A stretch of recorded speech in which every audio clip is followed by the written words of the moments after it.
kita ini udah terlalu tua yang di sini. Iya makanya Iya. ya Kita harus punya ibu baru nih. berarti 4. Oh, iya. Jangan di-cut itu. Iya. Justru itu yang bikin orang subscribe.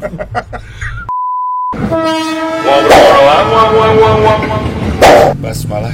Bismillahirrahmanirrahim. Assalamualaikum warahmatullahi wabarakatuh. Waalaikumsalam warahmatullahi wabarakatuh. Hari nggak perlu dijelasin karena orang yang paling beruntung yang namanya Hari adalah Hari Untung. Waduh, amin. Mudah-mudahan jadi doa nih Bang, waduh, apalagi didoain sama orang soleh ini. Kalau nanya Insyaallah. kabar Hari, berarti kita nggak ngikutin Instagram dia, ya YouTube dia. Jadi aku tanya adalah, Ri, gue tuh nggak nangis, nggak sempet nangis, tapi gue tuh merinding. 2 kali gue merinding saat lo bikin di Instagram, lo bercanda sama anak lo, terus bini lo juga meluknya. Pertama dulu deh, ketika bini lo bilang sama anak lo itu, dia mau ke pesantren lagi apa gimana sih, Ri? Iya kan kemarin habis break atau apa namanya? Pandemi. Break apa namanya akhir tahun gitu. Terus dipanjangin karena ada kayak semacam karantina untuk yang pada habis liburan gitu. Nah, terus lagi balik lagi itu. Oh, dia udah balik lagi. Terus kita belaga nganterin keperluan dia. Gitu kan, ada berapa minggu sekali boleh dijenguk. Ya, teman-teman, kita ada di channel Ngobrol doang, wang. nggak sekedar karena kita ingin lebih mendalam, Ri. Istri lo ngomong gini, mama keluarga ini pingin ada yang mendoakan dari seorang anak. Wah, gila. Gue tuh gimana ya, berkaca-kaca lagi 2 kali dan gue nggak mau nyetel itu ketiga kali. Nah, gue pingin tahu kesepakatan lo sama istri lo tuh apa tentang anak-anak. Ya, jadi Secara ya, gue lihat lo tuh kan orang TV, entertain, urakan lah gitu. oh iya benar-benar. Dan lo MTV banget. Tiba-tiba lo mendidik anak lo tuh nggak seperti yang gue bayangkan. Gimana dia? Ini sih Bang, jadi ya kita paham ya, saya sama istri tuh kebetulan paham. Kita tuh telat belajar gitu. Telat belajar artinya Ri. Jadinya mungkin ya dulu ngejalanin hidup ya kita pikir ya udah jalan aja gitu ya. Jalanin aja. Kemudian ketika belajar baru paham. Tunggu dulu. Kesadaran itu lahir dari mana, Ri? Apa lu berteman, tiba-tiba lu menemukan suatu kendala dalam hidup? Kesadaran itu kayak gini loh. Dulu tuh kan ya namanya masih muda dulu ya, maksudnya ketika dulu kerja di stasiun TV musik lah ibaratnya ya dulu ya, waktu masih kita itu belum nikah tuh kan. Ya. Kita pergi callingan syuting pagi. Ya kan, callingan syuting pagi, kemudian syuting sampai agak menjelang malam, bahkan mungkin kadang malam. Habis itu ngabisin waktu sama temen-temen gitu kan, habisin waktu entah ya pokoknya lebih banyak ya hura-hura lah kebanyakan gitu. Udah gitu balik mungkin menjelang dini hari, tidur gak berapa lama bangun lagi. Nah gitu, gue fun banget gitu tuh, gue ngerasa kayak sambil mikir gue gitu. Maksudnya kan gue kadang-kadang suka mikir-mikir, suka menelaah nih ngapain gitu ya. Jadi gue pikir kayak sebenarnya gue nih hidup ngapain ya gitu. Apa gue cuma ciptain buat kerja, habisin duitnya. Enggak, kala itu lo lagi ngapain? Lo bengong aja, habis tahajud, atau lo merasa lelah, tiba-tiba kosong? Kalau itu capek aja gitu. Kenapa gini? Capek hari itu apa capek hidup? Enggak, waktu itu gini. Itu kan jalannya nggak berarti cuma sehari 2 hari kemudian capek kan. Maksudnya sebuah rutinitas yang lumayan panjang gitu. Dan pada saat itu kita ngerasa kayak kalau masalah rezeki alhamdulillah ya, satu maksudnya ya banyak gitu ibaratnya untuk orang yang belum punya tanggungan gitu. Jadi ibaratnya pada saat itu juga mungkin aduh kayak capek banget nih, kurang tidur segala macam. Nah, memang ada temen, kebetulan memang ada temen juga yang temen ini adalah temen debat ya bisa dibilang sama temen ya. Sebut aja, Ri. Ya nggak enak lah. Pokoknya gini, ada temen ini. Lo udah musuhan sama dia sekarang? Enggak musuhan. Justru gue tuh berterima kasih sama dia. Karena gini. Siapa? Ada temen gue lah gitu. Inisialnya deh. Jangan gue merahasiakan namanya karena bisa jadi ini pelajari buat dia. Karena gini, dulu tuh gue agak sedikit Jumawa. Bukan, Sombong. kayak ya bisa mungkin seperti itu. Gue tuh suka nyinyir sama orang ngaji. Jadi kalau orang ngaji tuh gue ngeliatnya kayak terlalu fanatik lah gitu, beragamanya terlalu fanatik gimana segala macam gitu, kurang asik lu beragamanya gitu. Yang asik jadi orang baik aja lah gitu ibaratnya. Itu teman diskusi sih sebenarnya gitu kan. Oh, dia banyak banget nasihatin lo. Nggak banyak nasihatin. Jadi misalnya gue ada sesuatu yang misalnya ada fenomena apa gitu, gue ajakin dia diskusi. Kira kenapa begini? Nah dia gitu. Dia juga bukan orang belimu banget, cuma menjawab sekenanya yang dia tahu sesuai dengan dia sebenarnya simple sih. Tuntunannya simple banget gitu. Cuma pada momen-momen tertentu karena mungkin perdebatan atau ngobrolnya itu bukan nyari bener-beneran ya. Iya. Pada saat itu gue ngerasa ada jawaban dia yang gue ngerasa on point ya benar gitu. Sampai akhirnya gue ngerasa kayak benar juga ya gitu. Ada pokoknya di momen-momen itu gitu terkeluar pertanyaan dalam benak gue gitu. Gue sebenarnya diciptain tuh lagi ngapain, dari mana, terus mau kemana gitu. Nah makanya pas di situ gue ngerasa apa gue diciptain buat begini aja nih, kerja pagi pulang gitu. Ini capek juga sebenarnya. Berapa tahun tuh? Tiba-tiba gue mati. Nggak, di TV berapa tahun? Kalau di TV-nya, di TV kan gue mulai 20 tahun dia. Gue mulai casting VJ itu 99 2000 lah.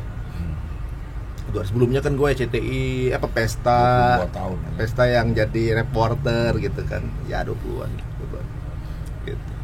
Ya di situ mulai mikir-mikir gitu, ya udah mulai pengen tahu sih apa kalau orang ngaji isinya apa gitu kan. Banyak hal juga gue deket sama yang mungkin beda akidah gitu. Gue dapat masukan gimana dari situ penyerapan itu gue kemudian mulai ngaji ini YouTubiah aja gitu. Jadi itu YouTube ngeliat dulu gue rasa kayak siapa yang pertama kali lihat dan tergerak untuk berseri nonton dia? Kalau gue lihat ya ustad pertama yang main YouTube nih, yang kemudian gue jadi tertarik lagi cari lagi gitu ya.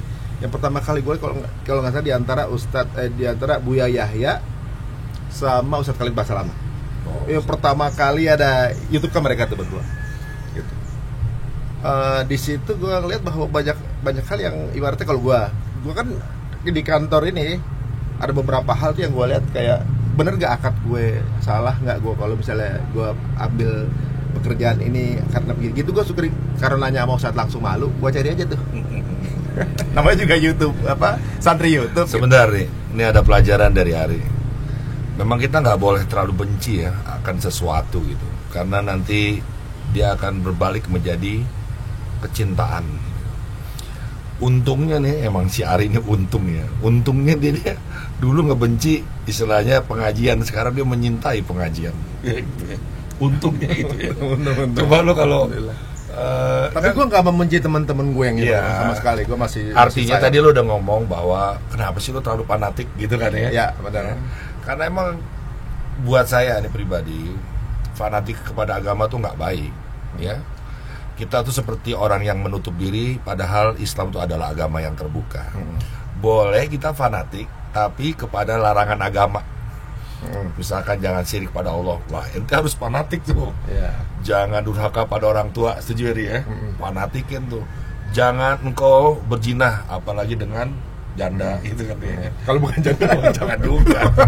Lu pertanyaannya bersayap lu. Jangan juga. Dia berzina sama duda. Lu sama duda kita.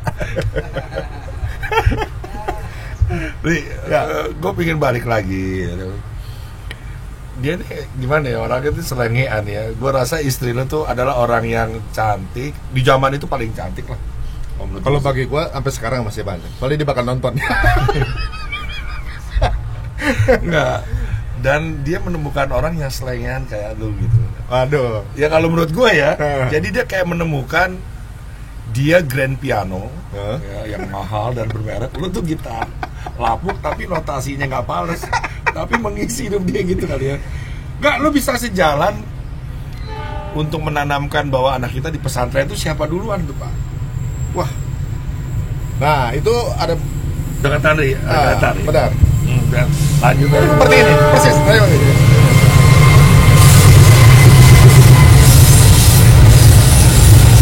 Lanjut Ri.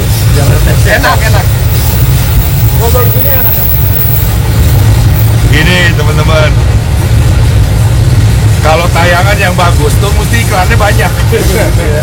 Jadi kalau Anda melihat seperti ini, inilah karena channel dari Ngobrol Doang ini banyak iklannya ya. Tapi natural di sini, benar-benar natural. Jadi kalau Bang Dik mau kemana, bentar ambil kereta nih, mau kemana? Mau ke Jawa, lompat langsung, enak banget nih. Masa gue nanya gini mesti stop dulu kan? Itu memang seperti itu. Pada saat kita lagi jalan keluarga, tiba-tiba kita dapat ilmunya baru. Oh, jadi memang dapatnya baru di tengah jalan gitu. Jadi ilmu tuh tidak harus kita bicara terus, tapi sekali-sekali kita mendengarkan kereta lewat. Gimana tuh Pak? Yang menentuin siapa? Ketika lo harus memutuskan anak lo, jangan kayak kita deh mah. Itu siapa? Jadi kita kan sama-sama belajar lah gitu. Kita sama-sama belajar dan di awal juga sebenarnya ketika gue mulai belajar, bini gue juga belum sepaham waktu itu kan. Wow. Dengar tuh. Dan itu pun di era yang itu lumayan agak lama, sempat hampir pisah kita dengan waktu saat itu. Karena mungkin cara gue yang salah waktu itu kan. Namanya maksudnya pisah gimana ya Pak? Sempat hampir kita nggak karena gini. Belajar nih kita nih. Dulu gua tuh gini ya, ini nature-nya orang yang baru belajar ya. Orang kalau baru belajar banyak kan ngegas. Yes. Ya, ban putih kadang-kadang ngerasa udah ban coklat, ban hitam. Gue Gitu. suka itu. Terlalu emosi, terlalu kayaknya paling bener aja nih, gitu. Nah, gua dulu ya gua ngerasa gua pernah di masa itu juga. Ya ngegas lo ya. Ngegas gitu. Dan banyak juga teman gue masih ngerasa gua kayak masih ngegas kayak dulu gitu kan. Padahal sih gua iya gua dulu salah emang. Jadi waktu itu gua deketin bini gua setelah gua belajar, gua coba deketin bini gua tuh untuk nutup auratnya dulu kan gitu.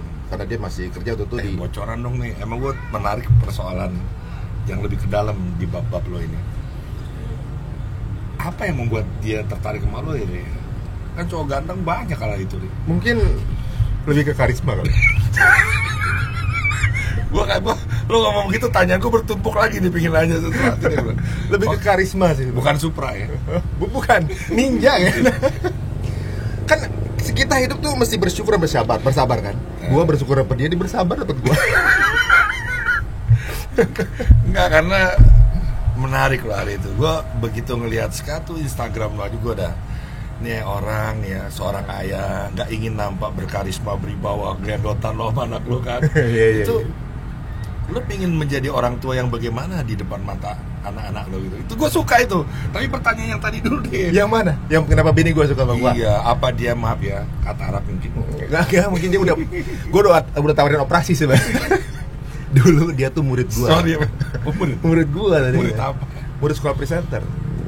Wah. Kan dia kan utusan daerah waktu itu. Maksudnya baru dari Palembang ke Jakarta, sekolah presenter. Dia masih pangling, dia cowok ganteng ya. Dia kagak tahu. Jadi orang tuanya dititipin ke omnya ke Jakarta, sekolah presenter. Kadarullah waktu itu gua ngisi. Nah, wah ini tamunya artis. Terus lu udah ngeliat dong ya, Ari Untung gitu kan. Pasti Ari Untung dia datang. Dipikir siapa? Pikir Ari Tulang. Karena MTV kagak masuk di Palembang. Jadi dia datang. Pas gua nongol, dia nungguin kapan Ari Tulangnya. Oh gitu. Gitu dia nungguin, dia coba dengerin gua ngobrol segala macam. Ari Tulang kalau dengerin ini nyesel nih, Pak. Merasa dirampas haknya. Ya gua berterima kasih sama Kak Ari Tulang ya. Waduh, Masya Allah. Oh ya, saya belum mengenalkan bintang tamu saya, Ari Daging. Salah lagi. Lebih ke si Hasale kayak gue. Terus begitu dia. Jadi menurut gue lihat kan, waduh pada antusias. Tunggu dong, selama lu ngobrol dia pasti gelisah dong, mana Ari Tulang itu. Iya, dia nggak gini, ini anak Jakarta, yang lain anak Jakarta nih. Dengerin gue intens. Kalau dia dengerin gue kayak nanar. Gue inget banget. Masih ada antingnya di sini gitu, kayak sapi, anting sapi gitu kan. Baju putih gue inget banget. Nih anak matanya nanar nih, butuh pembimbingan gitu. Ya. Nanar tuh artinya gimana deh? Kayaknya kosong, butuh bimbingan orang tua. Ini siapa gitu, kayak misalnya kayak kosong, kayak nggak paham. Makanya gue bilang sama yang undang gue di situ, yang di depan namanya siapa? Feni. Boleh minta nomornya nggak? Nah, gitu kan. Gue mau bimbing, itu maksudnya gitu. Dia dapat nomornya, gue SMS-an, gitu. SMS-an. Masih dia pikir itu Ari Tulang. Masih dia pikir ada tulang. Kita balas-balasan nih SMS ya kan. kata lo berapa bulan berikutnya hampir setahun ada event di Blok M. Dia event rambut lah. Dia kemudian jadi ininya model peraganya waktu itu. Nah kan? Model ya. Pas lagi waktu itu gua tegur. Kan di SMS ini gua tahu adanya siapa kemana aja tahu tuh kan. Cuma SMS doang gak pernah ketemu. Si itu gimana? Dia dia langsung siapa? Waktu kamu ke ini gimana? Gitu doang. Iya lupa saya gitu kan. Udah mati belagu nih anak. Kayak belagu nih gitu kan. Gua tuh sama panitia, nomor teleponnya berapa? Orang harus digituin lu emang. Iya. Gua merasa tertantang. Wih. Kagak ini belagu banget dalam hati gitu kan. Gua tanya panitianya, kasih nomor telepon, beda nomornya. Pas gua tanya ke panitia dulu.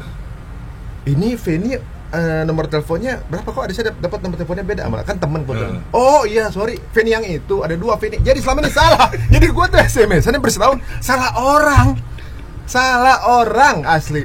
Bentar. Bab ini mesti ada garis merah ya. Orang tuh jatuh cinta boleh sama siapa aja ya. Tapi jodoh udah ada yang ngatur. Udah ada yang ngatur. Jadi dia salah paham selama setahun, Bos. Tapi kalau udah jodoh mau kemana gitu iya, kan? ketemu juga gitu. Kalau nggak ketemu, gue nggak tahu tuh mungkin namanya kan. Ketemu gue minta nomor telepon lagi. Gue WhatsApp.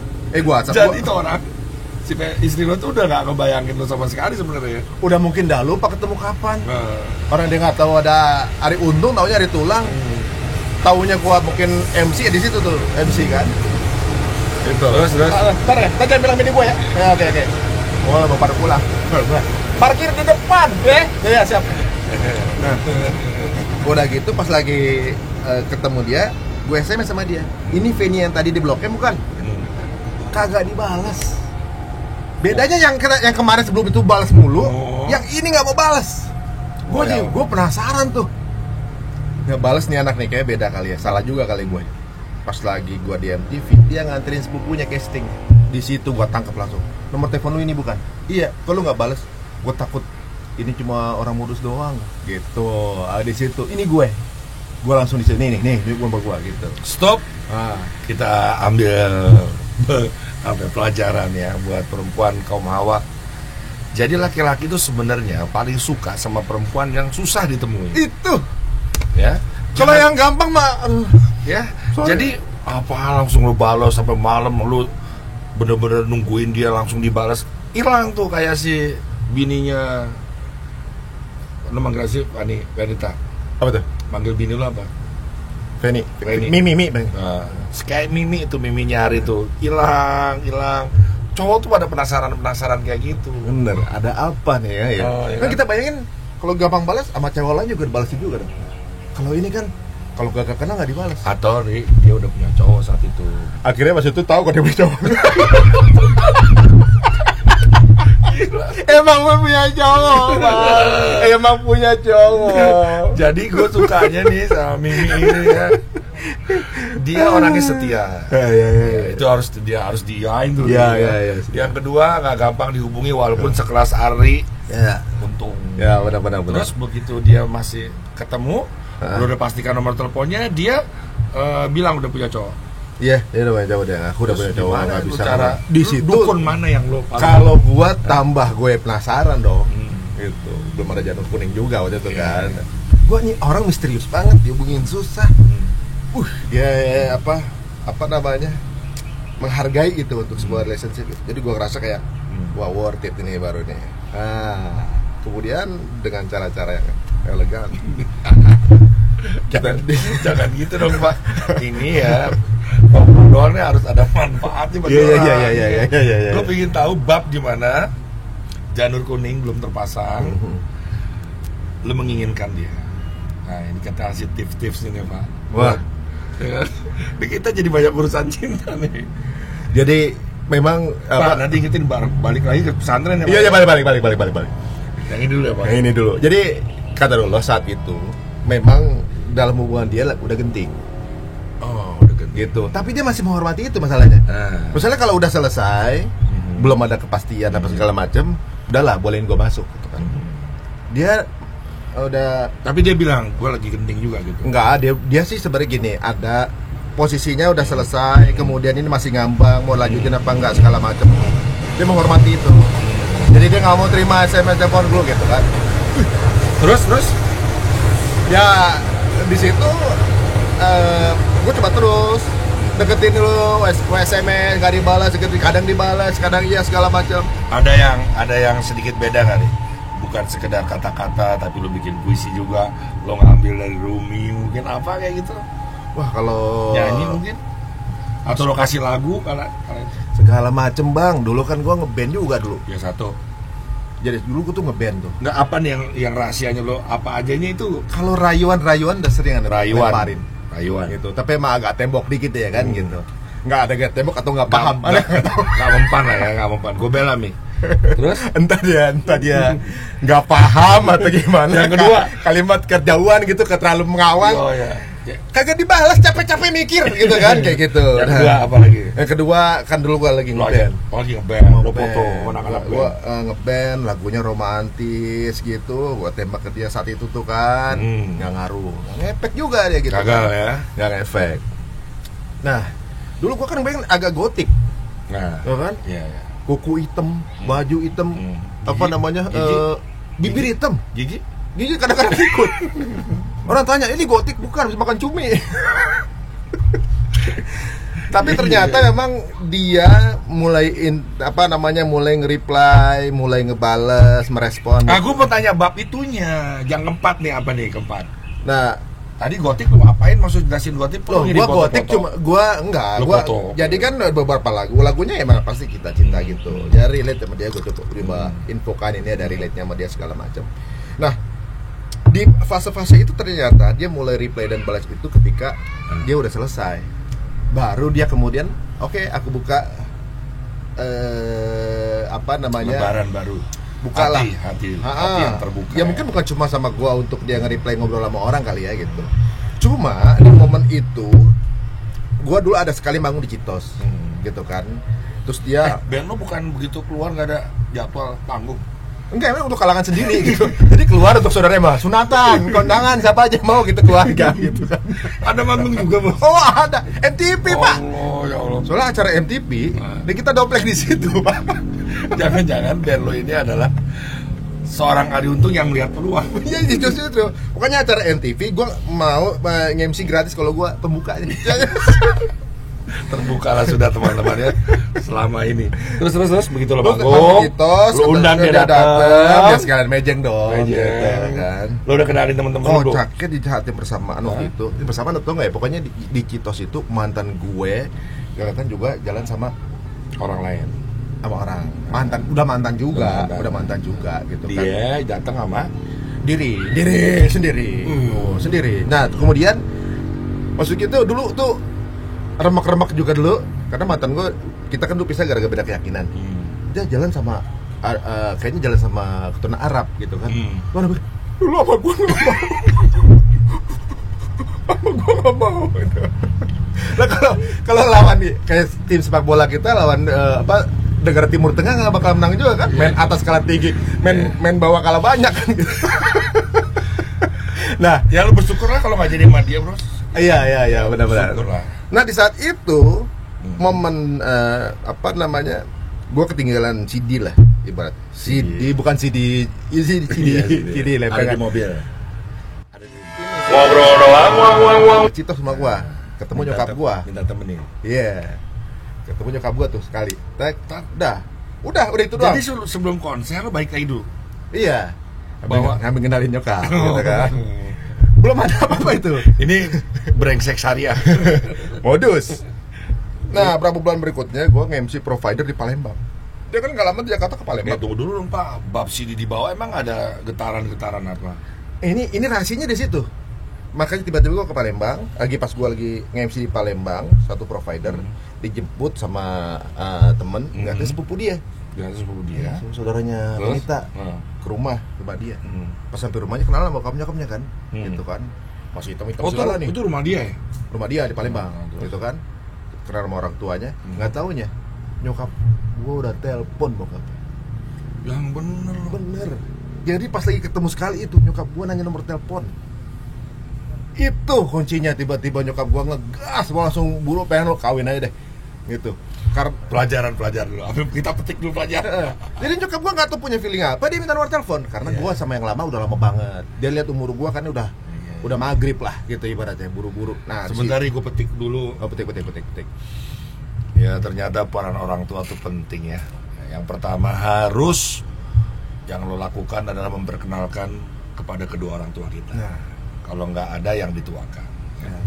Karena rumah tangga sekalipun kalau di antara keduanya ada yang berselisih dengan nyokap atau bokapnya, lo nggak segera ngerukunin tuh indikasi akan terjadi perceraian. Ini pelajaran lanjut nih Pak, dari pacaran ke sana. Harus ada hikmahnya. Benar. Tapi emang key-nya tuh orang tua ya. Iya. Doa orang tua. Ya? Sebrengsek lo berhubungan dengan pasangan gitu ya, jangan terlalu brengsek lah. Tuh orang tua doanya bro, restunya ya keikhlasan orang tua tuh ridhonya Allah itu yang paling sulit. Makanya kita jangan kawin lari lah, capek. Jangan pakai mobil aja. Oke, ternyata lo kaget, nyokap lo udah telepon sama dia sambil makasih mah gitu ya. Terus gimana lanjutannya? Jadi apa namanya? Karena nyokap gue mau naik haji waktu itu kan, Desember waktu itu, gue inget banget tsunami waktu itu Aceh.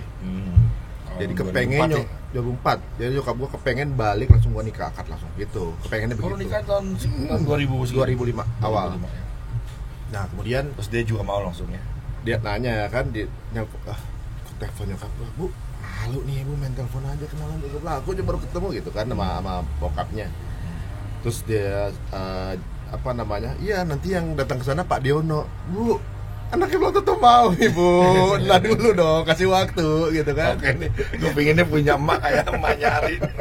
Ya, jadi nggak terlalu berat perjuangan gue gitu ya. Iya, simple pulang, kepengen langsung nikahin gitu, langsung akad gitu kan. Nah, gue tanya sama bini gue gitu kan.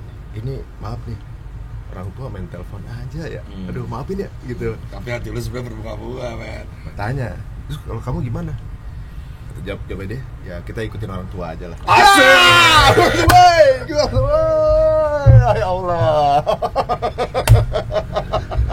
Ya Allah ya Karim. Bagusnya tuh kan dia masih di Palembang ya. Kalau udah Jakarta pergaulan kayak gimana kan? Dia tuh masih mantap. Gue ikut bahagia nih. Tapi gue bener dia tuh selama gue SMS-an sama dia ngobrol. Mimi nih. Obrolan itu bukan obrolan standar. Artinya Ri. Ya kalau ngobrol. Kan dia orang Palembang ya Ri ya. Tapi di kota Palembang atau di daerah Palembang? Dia Palembang agak di pinggir dikit lah, gitu. Tapi di Palembang obrolannya jadi obrolannya gini, nggak bukan yang masalah udah makan belum, bukan yang kamu ngapain aja nggak gitu. Ngobrolnya sesuatu yang, Ri minum dong Ri. Wah ini minum, ini kayaknya Lanana ya. Lanana. Kita ini sekarang udah ada di Goa, Go to Allah. Rumah Goa double M. Jadi kalau klik Google rumah Goa keluar alamat di sini. Gosen, Gojek, Nah, gimana nih suasananya nih? Masya Allah nih rumah ini teduh banget ya. Ini kayaknya rumah liburan ini. Apa yang lo suka dari rumah ini? Berasa di Bali kayaknya nih. Mantap. Dikata kalau di sini ngerasa kayaknya nih lebih luas dari luas aslinya. Hati juga luas ya. Yang penting itu tuh sebenarnya. Tadi malah gue nggak pingin tanya ini semua Ri, tapi begitu kita duduk terasa kita romantis berdua men. Ya, makanya nih kita lo kalau mau baca nih yang disuruh tanya sama produser bukan ini semua Pak. Bukan ini semua, tapi emang gue tergerak dari Instagram tadi ya. Nah, tapi kan ruh-ruh itu kan terkonek dari dulu itu. Oke Ri, dapatlah Anita ini, gue rasa manusia tercantik saat itu.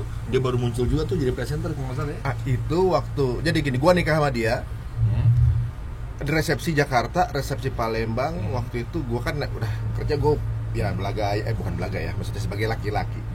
Semua gue yang nanggung, begitu kan. Namanya dulu belum ada tanggungan kan. Iya. Dan dulu rasa expenses gue tuh terlalu berlebihan kadang-kadang untuk hal yang gak penting gitu. Ternyata gue baru tahu menikah dan resepsi itu mahal.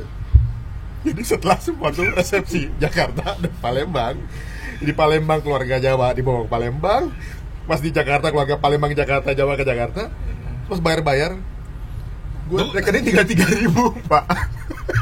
Tunggu, lu kategori ini bukan sih seorang pasangan yang menikah 14 tahun utangnya nggak kelar-kelar.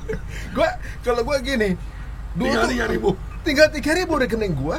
Sampai manajer gua bilang, tapi udah dibayar semua ya gitu. Semua dekorasi segala macam. Alhamdulillah juga memang nyokap kan WO. Jadi ada ini wedding organizer. Ada harga miring-miring lah gitu kan. Ujungnya tinggal 3.000. Itu nyokap lo. Apa? Siapa nyokap lo? Nyokap gua punya WO. Masih minta dibayar juga buat anaknya? Kagak, gua bayar HPP-nya doang. HPP dia nggak bisa bayar, tapi HPP itu aja habis tiket. Aku akomodasi segala macam. Kan sama keluarga mertua kita harus treatment yang paling bagus kan. Tinggal 3.000. Gua pengen ngomong, malu banget gua kan. Gua setahun 2 tahun pertama tinggal sama nyokap, tinggal bareng kan sama nyokap. Padahal lo janji menanggung semua ya. Kan pas akad. Tak kabur. Tapi gua bilang gini waktu aku akad, gua bilang gini, gua nggak janjiin lu jadi orang kaya. Tapi insya Allah kita berdua akan berjuang bareng. Sadar. Suka nih gue sama orang ini. Yang paling gue suka dari beliau ini tidak pernah berprasangka buruk kepada Allah ya. Apalagi pernikahan itu adalah baik. Jadi kalau mau nikah itu jangan ragu. Sebagian daripada keberkahan itu adalah menikah. Datangnya rezeki itu dari menikah. Jangan closing dulu, lagi seru. Entar dia bagi part 1 part 2 aja tuh. Mau di closing. Katanya mau rapat, Pak. Iya. Katanya ada mau rapat. Siapa rapat? Iya. Nanti sore. Main closing. Closing aja ya. Ntar dulu nih, pertanyaan pesantren belum. Tadi saya mana tadi ya? Iya tadi lu janjiin lu akan gue tanggung, ya kan? Tenang, gue yang nanggung gitu loh. Ternyata lu jadiin dia artis. Nah waktu itu gue bilang, pas lihat ini, maaf nih jadi kayak pom bensin, kenapa? Kita dari nol ya. Dulu padahal belum eranya itu. Belum era itu. Dari lu tuh. Dari 3.000 gitu. Tapi alhamdulillah pada saat itu kan bini gue kan orang radio sebenarnya di Palembang kan. Terus dia orang radio. Dia punya radio dia. Terus dia bilang gue mau bantu untuk support keluarga deh gitu kan. Boleh nggak? Gitu. Tergantung restunya aja, restu suami gitu kan. Boleh deh, kamu berani nggak jadi presenter? Kalau itu aku coba apa namanya sama MTV. Enggak di sport kan awalnya. Kamu jadi presenter sport deh, ini gampang nih. Aku punya kenalan di bagian talent. Pas tuh dia pas lagi nyari talent presenter sport. Aku nggak tahu olahraga, aku nggak tahu bola. Kamu bisa, kamu baca aja, terus nonton gue main PS. Ini pemain namanya gitu. Dia belajar dia kemudian belajarin. Emang pintar dasarnya. Iya, dia mau baca lah gitu. Kemudian infonya si Anung, dia lihat jaga apa motor yang juara siapa, kelasnya apa. Pelajarin dia benar-benar ngilmu untuk kerjaannya dia gitu. Gue lihat niatnya apa intens juga nih gitu. 1-2 kali mencoba untuk belajar, walaupun ada sedikit intimidasi dari senior tuh biasa lah kalau lagi syuting kan. Masih gagap, masih belajar segala macam. Tapi dia mau belajar. Nah itu yang gue ngerasa bener dia mau berjuang sama gue gitu. Udah mulai saat itu, udah kita tak tok itu makanya ketika menikah tuh rezeki disiapkan gitu kan. Alhamdulillah satu persatu akhirnya kita mulai latihan beli tanah. Saranin dong buat teman-teman yang mau menikah tapi masih menanggung pernikahannya karena belum punya ini dan itu. Ini ada juga masih ya punya, mungkin sekarang ini banyak yang nikah sampai ngutang-ngutang untuk wedding gitu ya ibaratnya. Kalau menurut gua yang lebih jadi challenge itu pernikahannya. Bukan weddingnya ya. Akadnya penting ya. Nah, akadnya lebih challenge itu kan ngejalanin rumah tangganya gitu maksud Bang. Itu lebih challenge. Kalau wedding kan sekali berapa jam selesai. Nah, mumpung pandemi lagi ya. Ini lagi pandemi gitu. Kalau gue bilang kayaknya nggak perlu dipaksain. Sederhana cukup karena ya yang Allah kan cuma minta akadnya aja kan gitu. Tapi bagaimana challenge kita ngejalanin rumah tangganya ini yang kemudian Oke Rik, gue tuh pingin tahu ketika tadi di bab frontalnya itu yang akhirnya merukunkan lu berdua lagi apa soal anak, apa soal perjuangan tadi yang susah itu ya kan. Jadi sebenarnya kalau pacaran tuh susah tuh untuk mempertahankan pernikahan itu. Ya. Perjuangan itu penting ya. Mana? Gimana yang membuat akhirnya ya udahlah kita kembali. Apa? Kan Tadi kan ributnya udah lo selesaikan. Iya. Udah lo ceritain. Iya nanti. Gantian ya. Oke. Mau nunggu gua. Ya. Duluan. Memang berarti rezeki banyak. Ya. Menikah itu kan kata kerja ya. Jadi emang sesuatu yang kebahagiaannya nggak cuma kita nunggu datang doang, harus kita perjuangin gitu kan. Untuk bukan pernikahan, jadi menikah. Jadi bukan hadiah yang datang kita di aja kemudian kita dapetin kesakinahan itu kan harus diperjuangin. Nah, di dalam perjalanan itulah ya pasti up and down terjadi gitu. Ini momen yang menyatukan kembali. Jadi challenge di keluarga kita gini. 2012 ke belakang itu sampai 2015-16 keluarga kita tuh lagi alhamdulillah dapat banyak rezeki ya waktu itu ya. Maksudnya kayak iklan keluarga tuh lagi banyak tuh. Di saat momen itu gue mulai ngaji. Mulai kemudian ya masih ya namanya ya, anak kita masih ngegas segala macam gimana lah gitu. Yang kemudian udah langsung gue batas-batasin. Ya. Di situ nggak sepaham bini gue. Ya, di situ nggak sepaham bini gue. Kemudian gue juga minta bini gue mungkin merubah pakai hijab segala macam saat itu tuh. Nah di momen itulah kemudian bini gue tuh pengen punya ini maintenance penampilan, rambut, butik gitu kan, kecantikan sama teman-temannya. Tiba-tiba suaminya laki-laki datang minta dia ngubur impiannya itu. Ya pasti kan bentrok nih. Iya. Di saat gua dari kantor juga, lo jangan ambil kerjaan ini ya, gini-gini aja gitu. Di syuting gua batasin segala macam. Bini gua mulai mikir nih kan, jangan lebay deh. Dia jadi gua waktu itu. Jadi gua yang gue dianggap terlalu gimana, nah dia yang bagian nyinyirin gue. Sampai gue ngepost dia misalnya di Instagram, dia bisa masuk bilang apa hijrah lebay lo gitu, sampai begitu. Dan dia sempat ngomong, lu tahu nggak, kalau kita ngomongin agama tuh kita udah nggak cocok. Itu kalau ada sinetron tuh, cocok. Waduh, muka di zoom. Wah di zoom tuh. Nah di situ gue tuh ngerasa dia nggak pernah ngomong. Dia nggak pernah ngomong gitu, dan dia tuh bukan tipe yang berani untuk ngomong begitu. Tapi saat itu kok dia bisa emosi udah keluar ngomong begitu. Ada dua pilihan saat itu gua. Ya pertama itu kalau dia nggak nurut imam, selesai. Itu kalau ngegas. Kedua, gua mikirin juga, gua nikah sama dia, berarti dia ini misi gua sebenarnya. Ya, kalau emang gua dapet tantangan begitu, ada dua hal. Satu, yang gua ini emang caranya yang salah, gitu. Ya. Yang kedua, entah gue metode gue yang salah ke dia gitu, atau ilmu gue yang kurang. Nah akhirnya gue merefleksikan diri gue sendiri. Gue mundur, gue lebih banyak mungkin dialog ya mungkin sama Allah ya gitu. Malam gue komunikasi lah sama Allah. Ya Allah, gue cuma pengen punya istri soleha gini segala macem. Di situ gue juga kalau misalnya kayak ngingetin dia segala macam, gue minta anak gue misalnya subuh, anak gue yang suruh bangunin, karena dia pasti nggak, ya mungkin lagi nggak mau ngomong sama gue saat itu. Tapi perhatian gue syuting ngapain segala macam udah berubah gue saat itu gitu. Gue di situ baru nemuin pola-pola yang mungkin bisa kemudian gue tanami jadi pelajaran gue. Pada saat gue lagi di situ gue nanya, gue pengen punya istri soleha, ngereflekin diri gue. Lu pengen punya istri soleha, elunya sendiri udah soleh belum? Di situ gua, aduh, belaga kayak lu ngajarin orang aja. Lu butuh 40 tahun untuk belajar gini, bini lu minta berapa bulan harus berubah dan nanti. Egois banget gue pikir gitu kan. Ya, di situ gua ngerasa ya, wah, lu jangan jadi ngerasa jadi paling bener, lu sendiri pasti banyak salah. Jadi ya udah di situ gua belajar, cara gua metode gua salah, gua komunikasi gua egois, Lagi minta maaf sama dia. Gua minta maaf, dan gua salah satunya dengan cara treatment gua yang berubah. Gua lebih lembut sama bini gua. Makasih. Wow. Ini banyak pelajaran ya. Yang pertama tadi yang aku tangkap dari beliau, untuk membina keluarga, apalagi sakinah, itu bukan gift begitu saja dari Allah, tapi merupakan bentuk perjuangan. Iya, yang harus dijemput, yang selalu diikhtiarkan, dijemput ya. Yang kedua, Ari ini sadar kalau dia imam, dia belum baik, bagaimana orang bisa jadi baik. Dan Ari akhirnya lahirlah la wala quwata illa billah.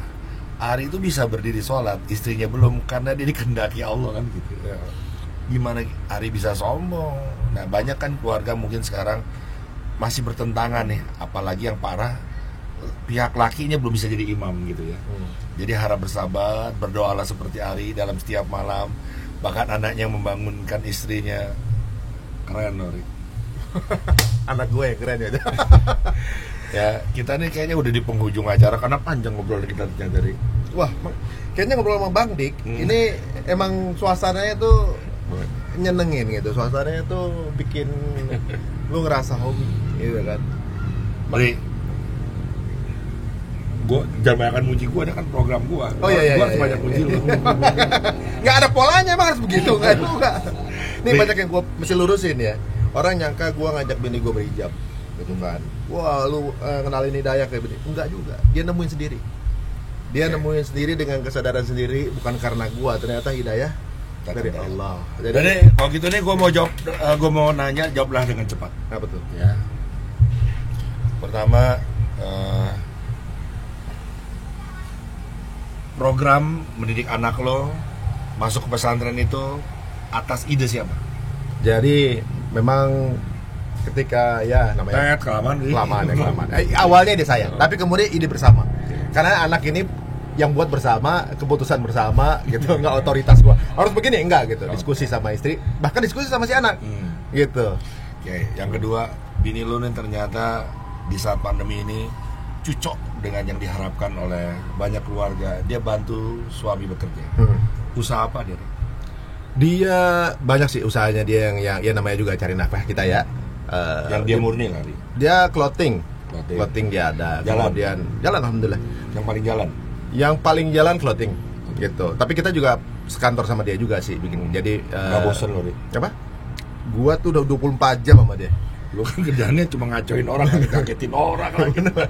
Jadi bangun tidur, apa namanya, ke kantor, dia juga orang ininya gitu kan. Balik lagi dia juga gitu. Makanya ketika layangan putus lagi rame kemarin, terus lo gua lagi di kantor lama gitu. Asisten gua nggak bisa ditelepon, dia teleponin gua lagi di mana? Di kantor. Gua balik ke rumah. Kagak, gara-gara layangan putus dia lebih perhatian aja. Cuma dia kalau gua di rumah ditinggal tidur. Kalau gua belum pulang ditanyain. Mi, dengar nih Mi. Sampai di rumah juga hati nurani nih. tidur di keset bareng kucing. Itu ya Allah. Kalau begitu saran gua, layangan putus bikin part kedua. Layangan singit. Biar makin disayang. Iya. Yang berikutnya, Ri, lo lagi bikin program apa? Gua denger sama artis juga. Ada di sini jadi tetangganya Bang Dik ya. Dari ujung kereta yang baru bunyi gitu. Ya.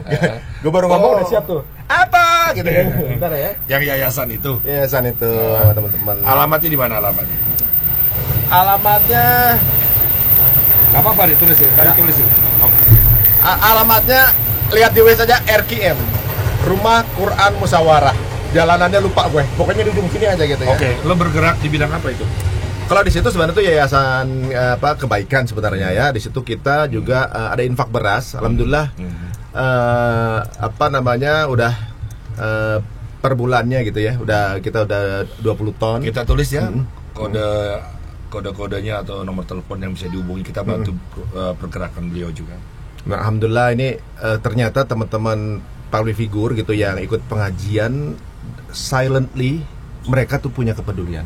Jadi teman-teman itu mereka peduli sama saudaranya yang lapar gitu. Tapi tanpa harus diminta disebut namanya gitu. Itu yang menarik teman-teman kita nih. Kita cuma jadi penyalur aja. Kita cuma jadi tukang ojek lah. Ini pertanyaan gua ada yang terakhir. Tapi sebelumnya lo ingin ditanya apa nih? Nggak pengen tanya apa. Ngobrol aja teman gua. Berarti gua masukin pertanyaan gua sekarang. Lu masih presenter? Presenter masih tergantung tapi. Oke. Kita kan mau punya ibu kota baru, Nusantara. Pindah nih, stasiun TV takutnya juga pindah, dan jangan-jangan lu juga pindah juga di salah satu TV mana di Kalimantan. Lu mau bikin rumah nggak di sana? Tempat tinggal di sana? Lu mau tinggal di sana? Kalau ke sana, di sana gue belum punya network satu. Let's see aja nanti seperti apa keadaan di sana. Lu gitu setuju dengan ibu kota baru? Anyway, maksudnya kan kita nih punya amir, ya. Ibaratnya kita nih sebagai seorang muslim, ibaratnya apapun yang diputuskan sama amir, kita sebagai rakyat kita mengikuti aja. Ditambah kalau kita mungkin nggak sependapat, apa kabar teman-teman kita yang tinggal di negara-negara non muslim misalnya kan? Apapun yang jadi keputusan amir pasti harus diikuti dulu. Luar biasa. Nah, insya Allah mudah-mudahan walaupun remote, ibu kota di sana nggak berarti kita berhenti berkarya di sini, insya Allah. Gitu. Ya, aku suka dengan kehadiran Muri. Ya. Intinya, saya dulu sering bilang, kalau kita mau maju, negara kita mau maju, Indonesia ini harus ditambah dengan Indonesia Raya namanya. Jangan sembarangan ya, Allah double L Muhammad double M itu nggak sembarangan. Tidak ada nama nabi yang di double. Artinya soal nama tuh serius. Oh, gimana tuh? Jadi Indonesia Raya lagu kita kan. Tapi begitu kita menyebut bangsa kita, Indonesia Rayanya hilang. Jadi kita hilang gempitanya, hilang kemerdekaannya, hilang apa ya, berpestanya gitu. Hilang. Tapi boleh satu kata kalau nama itu menjadi Nusantara. Nah, Indonesia jadi Nusantara. Ternyata ibu kota ini sekarang namanya Nusantara nih. Jadi apapun namanya, kita pindah ibu kota yang ada di Kalimantan, Nusantara harus tetap menjadi ibu kita ya. Ya. Penuh dengan kasih sayang, Benar. memperhatikan anak-anaknya ya. Apalagi yang lo lihat dari seorang ibu. Ibu itu adalah ya yang mendekap anak-anaknya sudah pasti. Udah gitu ya memberikan hal-hal baik kepada anak-anaknya semuanya. Jadi waktunya sekarang ini kita bersanding bukan bersaing ya. Udah waktunya kita berkolaborasi. Ibu kita ini udah terlalu tua yang di sini, Pak. Iya makanya ya ibu kita. Kita harus punya ibu baru nih. Berarti 4. Iya. Jangan di-cut itu. Iya. Justru itu yang bikin orang subscribe. Ya udah, kita tutup aja. Lu yang tutup nih itu programnya ngobrol doang. Ya teman-teman, jangan lupa untuk subscribe Ngobrol Doang. Ini podcastnya Bang Dik nih. Dan Bang Dik ini selalu bergizi ya. Jadi kalau kita mau nonton channel-channel yang ibaratnya ketika habis nonton ada yang masuk ke dalam pikiran kita, hal-hal baik, insya Allah mudah-mudahan ngobrol aja sama Bang Dik di sini ya. Mungkin ada banyak sesuatu diskusi. Bang Dik paling demen nih diskusi. Jadi teman-teman mau nanya apa Bang Dik, nah gua saranin bikin live Q&A suatu saat. Lu nanya apa aja dijawab gitu, ya kan? Mantep tuh. Orang tutup malah promo lo. Ya kali gitu. Tutup sekalian. Oke teman-teman, terima kasih semua. Jangan lupa like and subscribe Cerita Untung ya. Salah, Ngobrol Doang ya. Assalamualaikum warahmatullahi wabarakatuh. Waalaikumsalam warahmatullahi wabarakatuh. Ayo nonton. Ngobrol doang, wang.